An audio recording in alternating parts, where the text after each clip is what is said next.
Jadi begini Pak, ini banyak nanti masyarakat pasti bertanya-tanya kenapa namanya wisata alam Seribu Gua ini? Apakah betul ini wisata alam Seribu Gua ini benar-benar 1000 guanya? Gitu Pak kira-kira.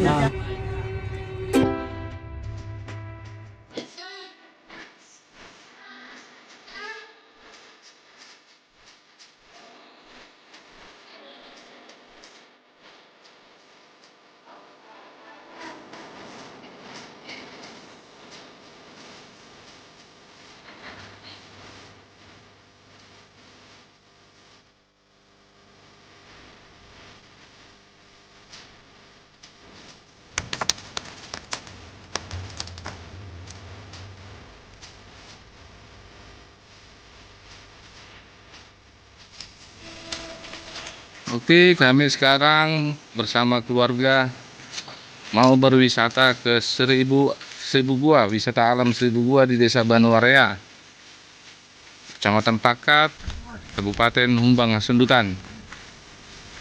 Ini kali pertama mau ke wisata alam Seribu Gua di Desa Banuarea ini.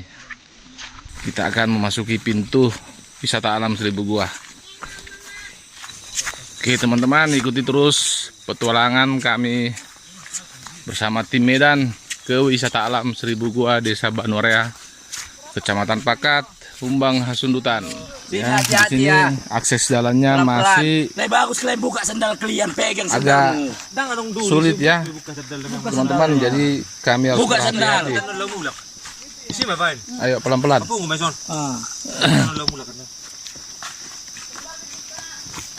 Ini menuju akses ke pintu Gua Seribu harus menuruni anak tangga. Jadi harus ekstra hati-hati. Enggak lah.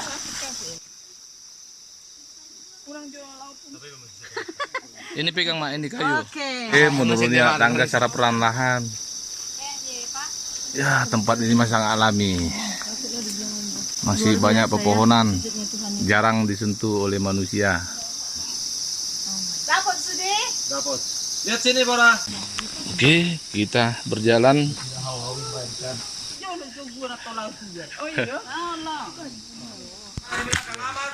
Aman-aman. Ya, kita memasuki lebih dalam. Akses jalan menuju ke gua.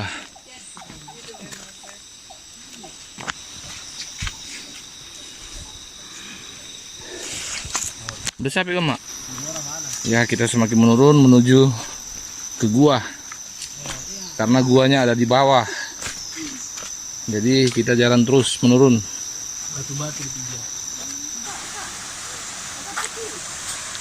Ya, kita ditemani seekor anjing yang menuntun jalan.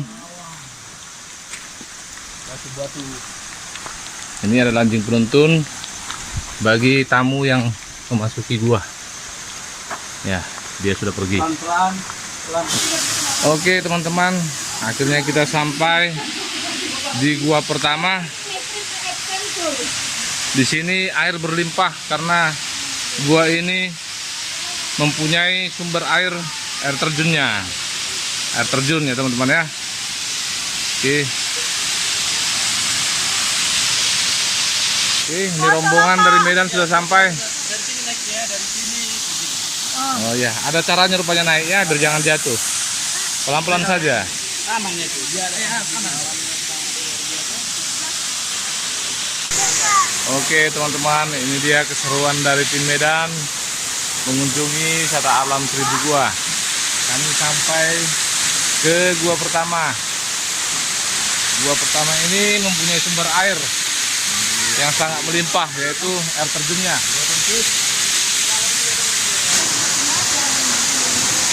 Oke, tempat ini sangat indah.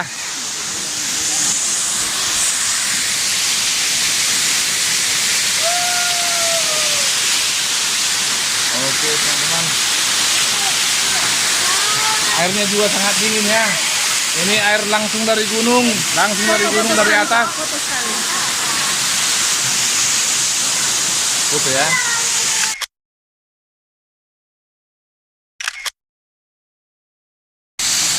Oke, setelah mengunjungi gua air terjun, kita kemudian mengunjungi gua yang lain. Tapi mungkin kami tidak sampai mengunjungi 1000 gua ini karena waktunya tidak memungkinkan. Kita hanya mengunjungi yang terdekat saja. Oke, tempat yang sangat menyenangkan. Oke, rombongan masih banyak, masih ramai. Oke, kita sudah sampai ke gua selanjutnya. Iya. Gua-gua peninggalan zaman purbakala. Karena gua ini belum pernah disentuh oleh manusia sebenarnya ya. Jadi gua ini baru saja ditemukan oleh masyarakat yang ada di Desa Banuraya ini. Maksudnya gimana itu? Dan dijadikan wisata alam untuk Berdiri boleh. orang-orang yang ingin berkunjung ke dalam gua di desa ini. Oh sini. Oke, sebelum persiapan masuk ke dalam gua yang gelap, kita dibekali lampu masing-masing supaya bisa menerangi ke dalam gua. Ya, sudah dapat semua senternya. Biar kita bergerak. Oke. Nah, abang wawancara itu.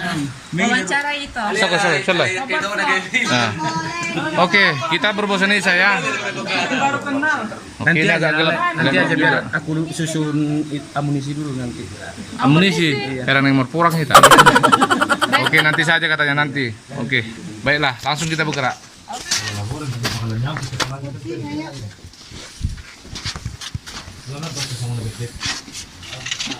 Kepala dilihat ke atas, terus ke depan dilihat jalan. Oke, kami sekarang memasuki ke dalam gua. Di dalam gua ada beberapa kelelawar. Ya, kelelawar. Memang keadaan agak gelap ya, jadi kurang kelihatan. Ini ya, belum juga ada tuh orang mah tadi ya. Double ke? Tari enggak? Gulap, Dok. Coba baca bentuk. Kelihatan Pak. Di desa, On? Boy. Kalau ada penerangan bisa. Ini udah bisa dipegang. Iya.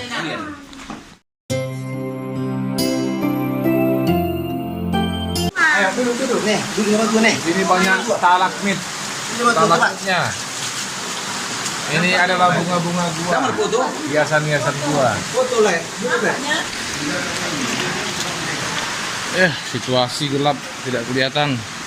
Jadi sementara video ini kita tunda dulu karena minim cahaya. Tim dari Medan sedang keluar dari gua dari bawah mau naik ke atas. Oke, mantap. Pelan-pelan. Walaupun jalan aksesnya agak sulit, tapi jiwa-jiwa dengan penuh semangat, jiwa petualangannya tetap menyusuri gua di Desa Banuraya. Ayo, pelan-pelan saja. Oke. Akhirnya kita sampai keluar. Selamat siang, Pak Lasro Simanulang. Selamat siang. Ya. Ini Bapak Bindo Simanulang. Pak Kadus. Jadi Bapak ini Ketua Pok Darwis Desa Banuraya Wisata Alam 1000 Gua. Nah, begini Pak, sedikit ada mau ditanya tentang sejarah 1000 Gua ini bagaimana kisahnya? Kok tiba-tiba sudah ada wisata alam 1000 Gua? Tahun berapa ini Pak kira-kira diresmikan? Oke, jadi kalau wisata alam 1000 Gua ini sejarahnya sudah panjang. Dia Ya. mulai dari tahun 2016 dia sudah mulai ingin dipublikasikan. Iya. Jadi mulai dari tahun 2016 itu kan ini sudah didaftar di Dinas Pariwisata Bumbang. Jadi tahun demi tahun 2018 itu Dinas Pariwisata Humbang itu mengadakan pelatihan susur gua di desa ini. Jadi waktu itu bukan di gua ini, melainkan di gua yang lain. Yang sebelah ya? Yang sebelah. Tempat lain ya? Iya, dia gua yang Sabagunting. Yang Sabagunting. Iya, jadi itu saya tidak tahu pasti kenapa itu tidak berkelanjutan. Terus 2019 itu ada tamu dari Siborong-borong, itu Boru Purba, Berliana Boru Purba. Jadi dia timbul niat ingin membantu dan mengapresiasi gua ini untuk menjadi wisata alam seribu gua. Desa Banorea. Desa Banorea. Jadi itu Oke. tahun 2019 Sudah ada wacana ya? Iya, sudah ada ada wacana wacana untuk membuka wisata alam dengan ini. Bapak Kepala Desa dengan Bapak Chandra Mahulai. Iya, iya. Terus singkat cerita tahun 2020 itu kami membentuk sebuah organisasi, yaitu organisasi Pok Darwis. Pok Darwis itu kelompok sadar wisata. Kelompok sadar wisata. Ya. Jadi tadi Ibu Berliana Purba ini juga dia membentuk sebuah koperasi Kemilau Emas Pinapan. Jadi ada 4 yang berkolaborasi untuk membangun wisata ini, yaitu Pok Darwis Banoarea, Koperasi Kemilau Emas Pinapan, Bapak Kepala Desa, dan masyarakat tentunya. Masyarakat, oke. Iya, jadi 2020 itu kami mempunyai planning, kami ingin meresmikan wisata ini agar namanya itu dipublikasikan dan terkabar dan disorot media. Jadi kami ada planning untuk meresmikan tanggal 4 Desember 2020. Tanggal 4 Desember 2020 ya, peresmian wisata alam Seribu Wisata Gua alam ini ya. Seribu Gua. Dihadiri Pak Bupati itu Pak ya. Iya, Bapak Bupati Umbahas. waktu itu diresmikan Wakil ya, wakil. Bapak Bupati, Bapak PLT Bupati PLT, ya. bersama Kadis Pariwisata Humbang. Kadis Pariwisata, iya. Betul. Jadi begini Pak, ini banyak nanti masyarakat pasti bertanya-tanya kenapa namanya wisata alam Seribu Gua ini? Apakah betul ini wisata alam Seribu Gua ini benar-benar 1000 guanya? Begitu Pak kira-kira. Nah, jadi seperti Bagaimana kalau tanggapannya? untuk nama itu sebenarnya itu hanya sebuah julukan. Memang Oh, benar iya, di julukan. Desa Banorea ini punya gua bahkan lebih dari 100. Tetapi kalau untuk 1000 kalau dihitung secara personal dia tidak bisa mencapai 1000. Tetapi kalau untuk 100 mungkin bisa. Jadi itu kalau untuk dibuat nama 100.000 itu kan kayaknya agak miring Iya, namanya. iya. Tapi kalau dia dibuat gua 1000 dia menjual, namanya Iya. dia itu menjual. Oh, iya. Jadi Berarti itu hanya sebuah julukan ya Pak. Istilahnya supaya nama itu bisa lebih berkembang gitu ya, didengar orang gitu ya. Jadi bagus karena juga memang. Desa itu. Banorea ini kan dia berdiri di atas bebatuan semua. Iya. Jadi kampung ini memang di bawahnya rata-rata ada gua Pak ya. Ya, Rata-rata di bawahnya ada gua. Setiap dusun ada gua. Ada gua. Jadi makanya jalan mau kemari itu selalu menurun Pak ya. Iya, Selalu menurun. Justru Karena karena itu- di bawah itu ada guanya gitu. Di atas kampung malah. Motivasi Ada kami perkampungan. Motivasi kami ingin membangun ini, kami ingin mendongkrak perekonomian SDM di Kecamatan Patkat, terkhususnya di Desa Banorea. Karena desa ini sudah paling desa yang tertua. Tahun Iya, 36 Belanda sudah masuk mobil, sudah masuk ke sini. Tapi sampai sekarang jalan itu seperti tidak layak untuk masyarakat. Jadi pengembangan SDM dan ekonomi